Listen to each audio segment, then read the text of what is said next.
What is going on, YouTube? PPS back here for the last region, Midwest region, breakdown for our March Madness brackets. This is our last one to do, so this is number 4. I will actually be going to one of these games, sessions, I believe on Friday. I will be heading over there to watch my Badgers come through, hopefully. Tough matchup in the first round with Colgate. But yeah, I'm very excited to do that. I'm very excited. This region is very fun for me, obviously, with my team in there. Obviously have Iowa in there. We got Wisconsin, LSU with the whole Will Wade stuff. Obviously on top is Kansas. I am actually not a huge Kansas fan, like at all. So I have them losing pretty early in this bracket. So what I will do here is I will do exactly what we've done in our last couple of videos.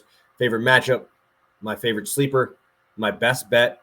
I will actually be making a best bet video here for the whole entire top 4 picks for the tournament. Sorry, I had my dog running through here. I don't know what he's freaking out about this time, but I don't know. He must have saw a bird or something out the window here. But let's get right into it. We'll go in right with our first round matchup. And you guys know I love my Jackrabbits. I think everybody is on the Jackrabbits this week. I haven't seen much Providence love coming through. Unfortunately, I don't know what I'm going to bet in this game. If anything, I'll probably bet the over. Just too much. It's just not enough.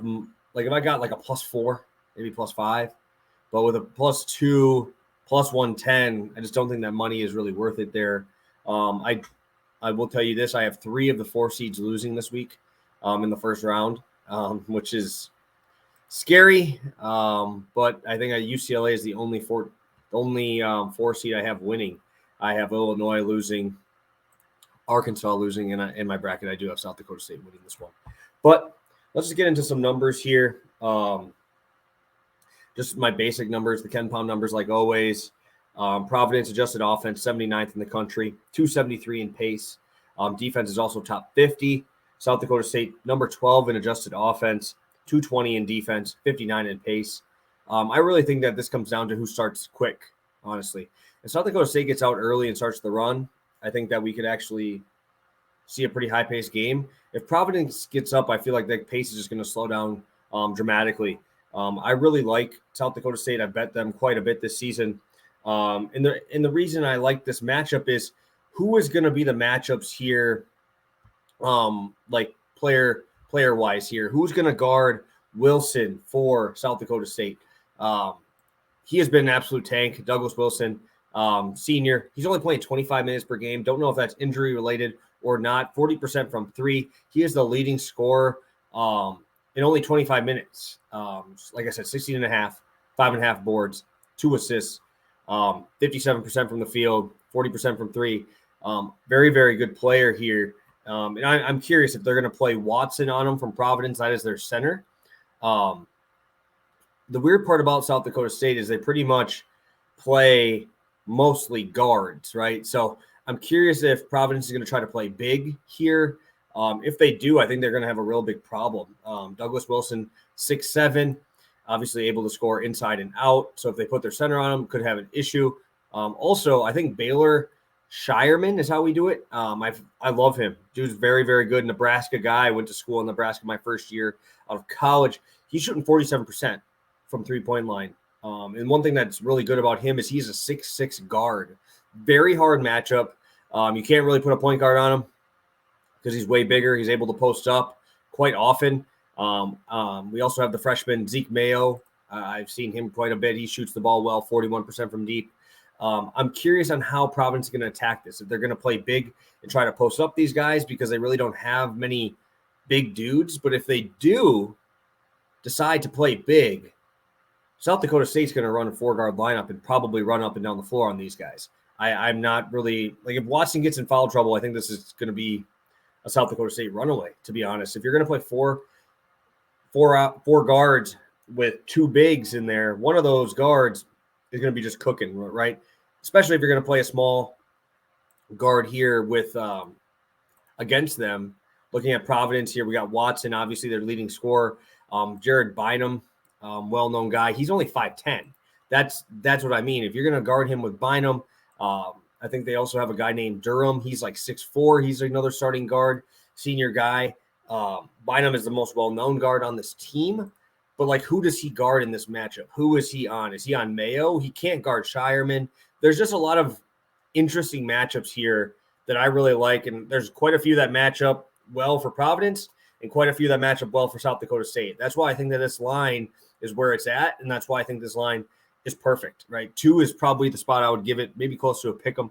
Providence is the number 1 luck team in the country. I know everybody's been talking about that stat, and it's true. I looked at it, and they are number 1 according to Ken Palm. So I think South Dakota State has definitely a great chance of winning this game.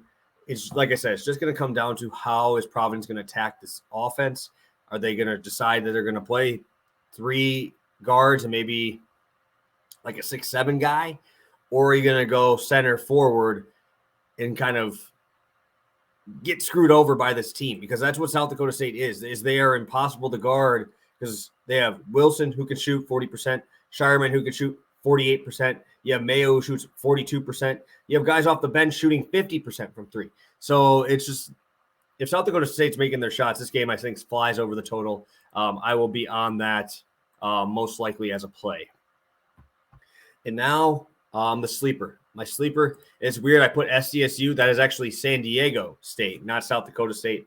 I love these guys. I think that they deserve to be a higher seed. If they would have won against Boise in their championship, I think they'd be like a 5, maybe a 6, because they'd be the tournament champion and obviously playing extremely well here at the end of the season. I like this team a lot. Matt Bradley, number 1 guy on this roster, 17 points per game, 6'4", 220, puts his shoulder down, barrels through.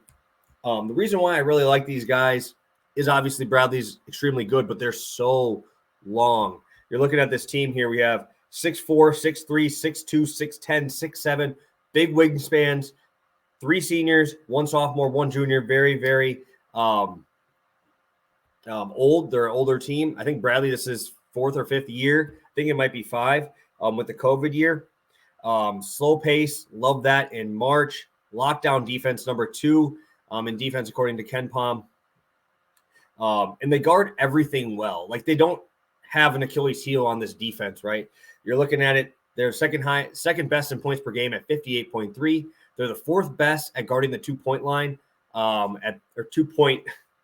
I don't even know, 2-point line, 2-point whatever, at 37%. And from 3, they only allow 30%. I just think that defense travels, defense wins you championships, even when it's football, basketball, whatever. When you have a guy like Matt Bradley, you have guys down low who just can rebound. They keep the defensive rebounds, not many offensive rebounds. They're top 100 in that category as well. They shoot the 3 ball well too, 36%.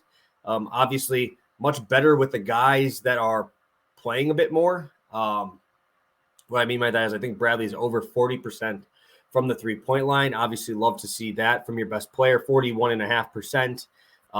Looking at 2 of the other starters, they're over 30% as well. And that's going to bring me right into my best bet, and that's going to be San Diego State money line, -125. I think this is kind of crazy to me.